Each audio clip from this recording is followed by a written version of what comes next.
USAA knows dynamic duos can save the day, like superheroes and sidekicks or auto and home insurance. With USAA, you can bundle your auto and home and save up to 10%.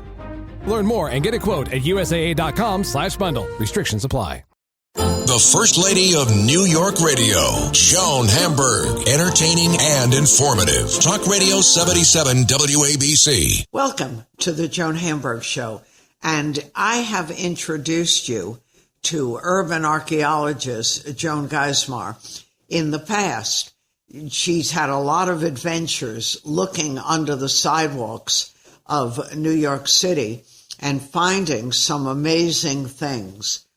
And there's a lot that goes on in the building industry, the construction industry, archaeologists, researchers. So I haven't checked in with Joni in terms of what's going on in quite a while. So I thought it was time to take you on what she calls herself, a garbologist romp through the city, uptown and downtown. So, Joan Geismar, you've had more than your share of discoveries, from a ship in the South Street Seaport to what was once thriving community in this area. So let's first talk about an urban archaeologist to remind people what you do. Joni, I'm so glad you put it that way, because I was thinking, people hear archaeology and they think treasure, and they think of Egypt, and they think of Greece, and they think of and Mexico, and all these wonderful places, which are indeed wonderful. But I'd like to explain a little bit about what I actually do. And I am an archaeologist, and I am a garbologist. My husband is right. I don't have long digs. Like if I were if I were in a school and I were an academic, I might have a long dig that goes on for years. This is very almost down and dirty, and and that's almost a pun actually. But the reason, actually, it is a pun. But the reason for this is because we don't choose our sites. As an urban archaeologist, I don't go and say, oh, this looks wonderful. I'm sure there's something here that we can find. We are sort of confined to where there is going to be disturbance. And if where there is disturbance is going to happen, is it because of a new sewer line? Is it because of a new building that comes under environmental review? We don't just go out every time there's a building or every time there's something. There has to be a reason for that project to come under environmental review, possibly because they need a permit or whatever. And that's when an urban archaeologist comes in. And that's when research comes in, like what was on that site before. Sometimes it is under a sidewalk. More likely it's under a parking lot, or which, by the way, parking lots are terrific because they really do keep things forever until they're disturbed. But it depends upon what's happening and what law has been. I know what law it is. It's the environmental law, but is there the chance there could be archaeology? And that's when agencies chip in or come in and say archaeology has to be considered.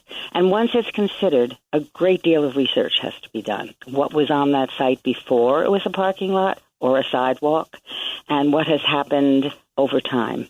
And that's where the research comes in, and I find that, Joni, that's just as exciting to me, almost anyway, as the act of discovery in the ground, because you find so much. What you see now is not what used to be, and that's true throughout. Even the city itself is not what it used to be. It used to be rivers and streams and hills, and it isn't that way basically anymore.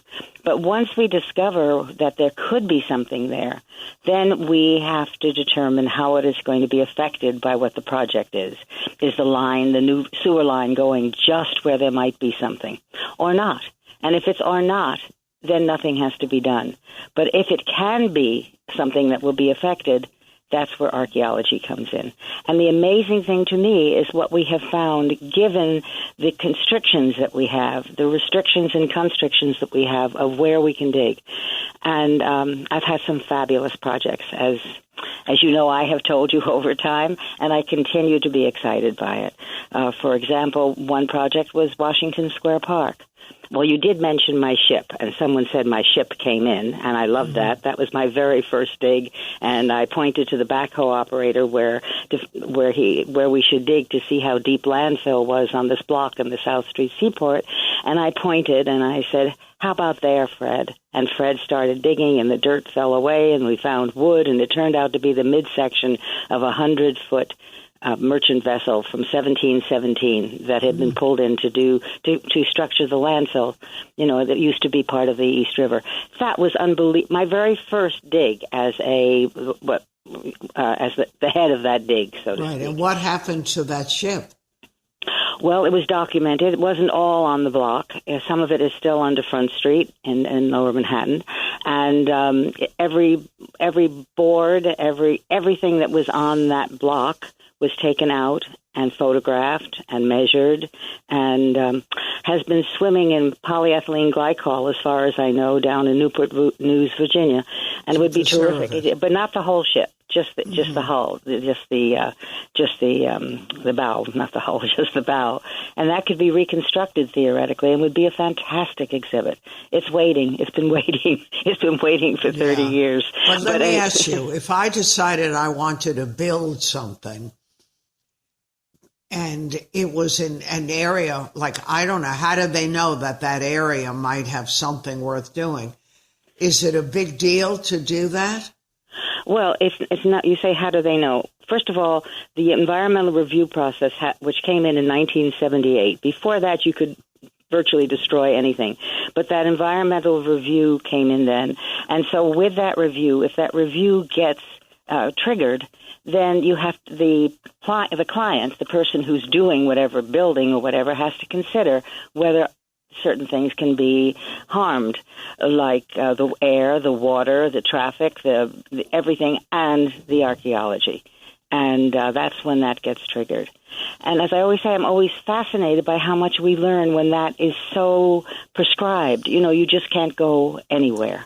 And if you were to build a house, let's say, and it was in Manhattan, you'd have to be crazy. But anyway, let's say you're building a house in Manhattan, or a building. Let's make it grander, a building. That you have to go through you have to get permits. And those permits help determine whether archaeology is even considered. But I thought of you when I was in the South Street area recently, which has become like a big shopping mall. Mm-hmm. And there's so much construction and building, whether it's condos, co-ops, food courts. It's amazing. They're building all over the place there, and you would think that would be a no-no. It's not a no-no. I mean, the thing is that archaeology doesn't usually stop anything. It's just it has to be addressed before they can move forward. The ship stopped nothing. The ship and the 310,000 artifacts that we collected stopped nothing. Wow. There's a building on that site.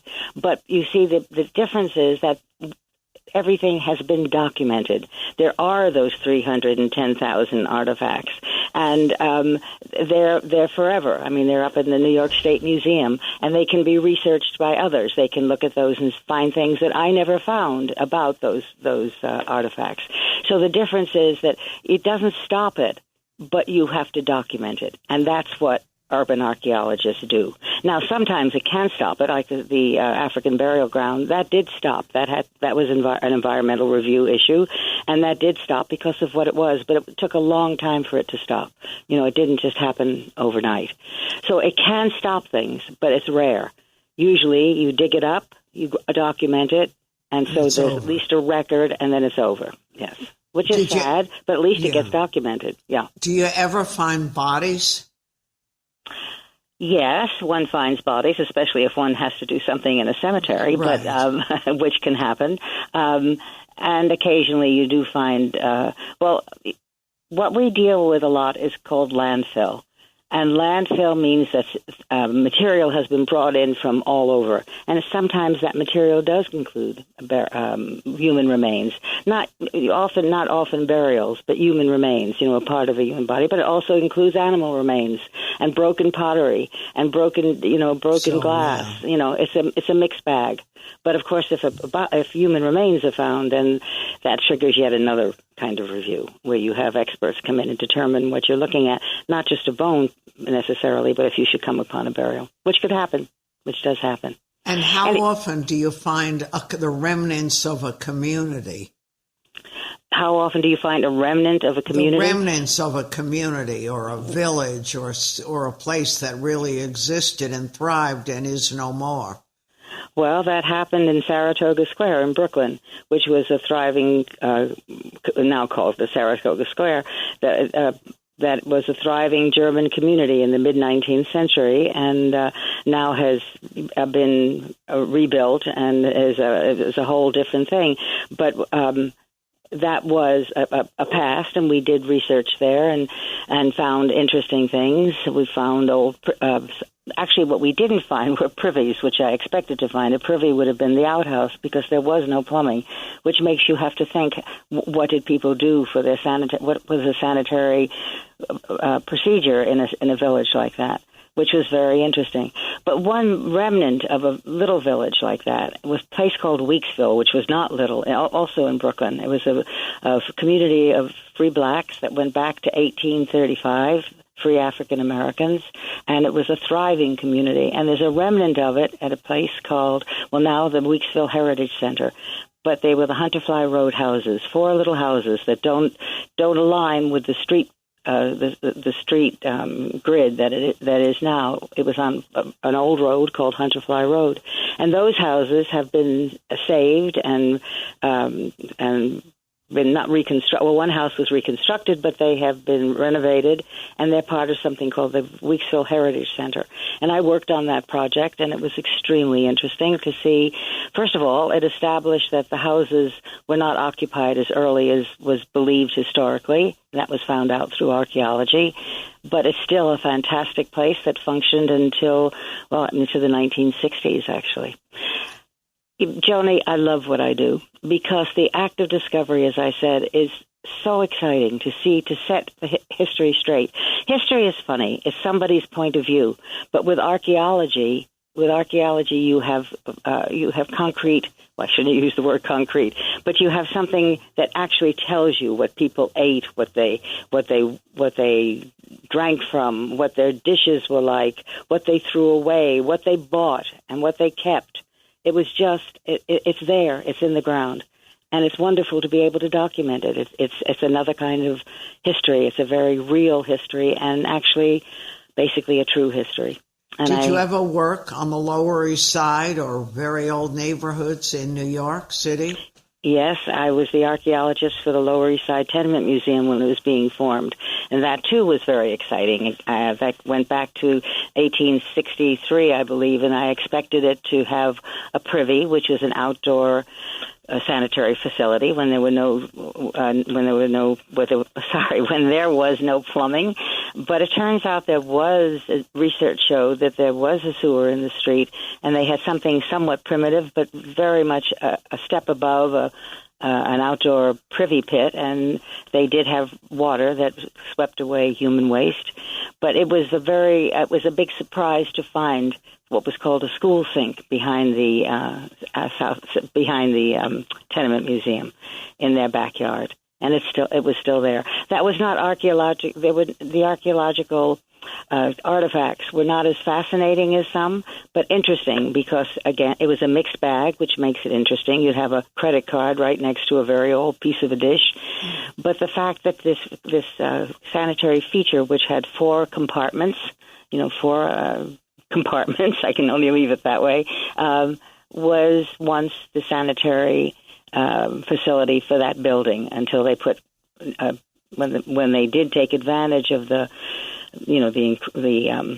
increased plumbing, the improved plumbing, so to speak, and there was a toilet on every floor, just one on every floor. But so that, again, was basically a step up. But that was extremely interesting to find, not what I expected, but something a little more interesting, actually. Yeah. Are there any neighborhoods that you're looking at now or that they're thinking of testing what might be there?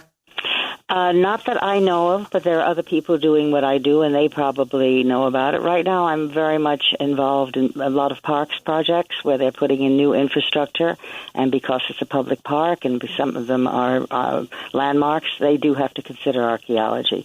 And that takes me back to Washington Square Park, which was fantastic. I did a study, and I knew where there could be things such as, well, the major issue was two-thirds of it had been a burial ground at the end of the 18th century and the beginning of the 19th century. And it was a potter's field, and the question was, were the bodies in that potter's field always thought to be at 20,000? It's amazing. Every cemetery that gets covered is thought to have 20,000 bodies. But anyway, that's another issue. But it was a cemetery, and were there any remains left in that cemetery? Were there any burials? So that was a very important part of that project of the renovation of Washington Square Park about 10 years ago, and a little less than 10 years ago. And it turned out, yes, there are bodies there, and they will remain. What happens when you do find other cemeteries and they've been, no one even knew they were there or long deserted? Do people come in and notify, or how do they even get to families whose loved ones are there? Well, that can be an issue when there are no records for the cemetery, and that often does happen. But then if a cemetery is found, it does have to be preserved, or it has to be addressed and preserved. But it's complicated. That would be a very complicated issue. For example, at Washington Square Park, there were burials. Well, we don't know, who was buried there. But the interesting thing is we do know some, because one of the findings when standing over and watching where they were going to put in a feature, and so I was watching because they were digging, there was a gravestone revealed. The gravestone of James Jackson. I've mentioned him before, I think, when I've spoken, Joni, but it was so fantastic to find this very lovely, small stone memorial to a man who died in 1799 and obviously had the money or the backing to have a headstone, and yet he was in a potter's field. And research indicated it was because he had died of yellow fever in 1799. And at that time, yellow fever, which occurred every summer, was a scourge that they thought was could be caught, and transmitted. So anyone who died of yellow fever at that time had to be buried in the potter's field because it was outside the city at the time. So did you find other bodies, or you let it go? We found evidence of burials where they were going to dig very often, and in that case they moved where they were going to dig, and then we watched where they dug then, and it was all okay. So they put what they had to put in, which at one point it was a holding tank for water for the park. Not for the block, but for the fountain that's in Washington Square Park. But they had to keep finding a place where there were no burials. They had to keep looking, I should say, and they did find it.